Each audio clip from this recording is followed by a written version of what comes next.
नमस्कार दोस्तों, धोबी और गधा की कहानी। किसी एक गांव में एक धोबी अपने गधे के साथ रहता था।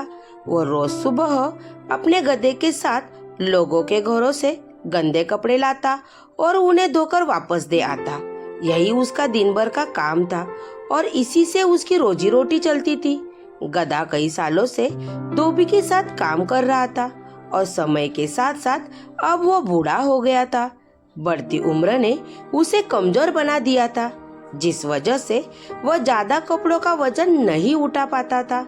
एक दोपहर धोबी अपने गधे के साथ कपड़े धोने धोबी घाट जा रहा था। धूप तेज थी और गर्मी की वजह से दोनों की हालत खराब हो रही थी। गर्मी के साथ साथ कपड़ों के अधिक वजन के कारण गधे को चलने में परेशानी हो रही थी। वो दोनों घाट की तरफ जा ही रहे थे कि अचानक गधे का पैर लड़खड़ाया और वह एक गहरे गड्ढे में गिर गया। अपने गधे को गड्ढे में गिरा देख धोबी घबरा गया और उसे बाहर निकालने के लिए जतन करने लगा। बूढ़ा और कमजोर होने के बावजूद गधे ने गड्ढे से बाहर निकालने में अपनी सारी ताकत लगा दी, लेकिन गधा और धोबी दोनों नाकामयाब रहे। धोबी को इतनी मेहनत करते देख कुछ गांव वाले उसकी मदद के लिए पहुंच गए, लेकिन कोई भी उस गड्ढे से बाहर नहीं निकाल पाया। तब गांव वालों ने धोबी से कहा कि गधा अब बूढ़ा हो गया है, इसलिए समझदारी इसी में है कि गड्ढे में मिट्टी डालकर उसे यही दफना दिया जाए।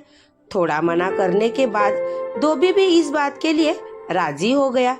गांव वालों ने फावड़े की मदद से गड्ढे में मिट्टी डालना शुरू कर दिया। जैसे ही गधे की समझ आ गया कि उसके साथ क्या हो रहा है, तो वो बहुत दुखी हुआ और उसकी आंखों से आंसू निकलने लगे। गधा कुछ देर चिल्लाया, लेकिन कुछ देर बाद वो चुप हो गया।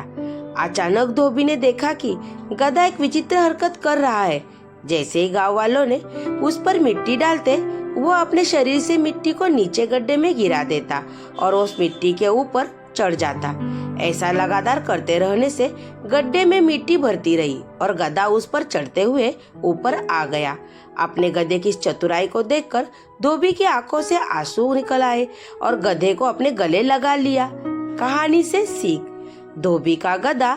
इस कहानी से हमें यह सीख मिलती है कि मुश्किल से मुश्किल परिस्थिति में भी आप अपनी बुद्धि का प्रयोग कर कठिनाई को पार कर सकते हैं।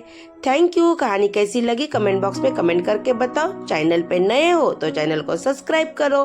धन्यवाद।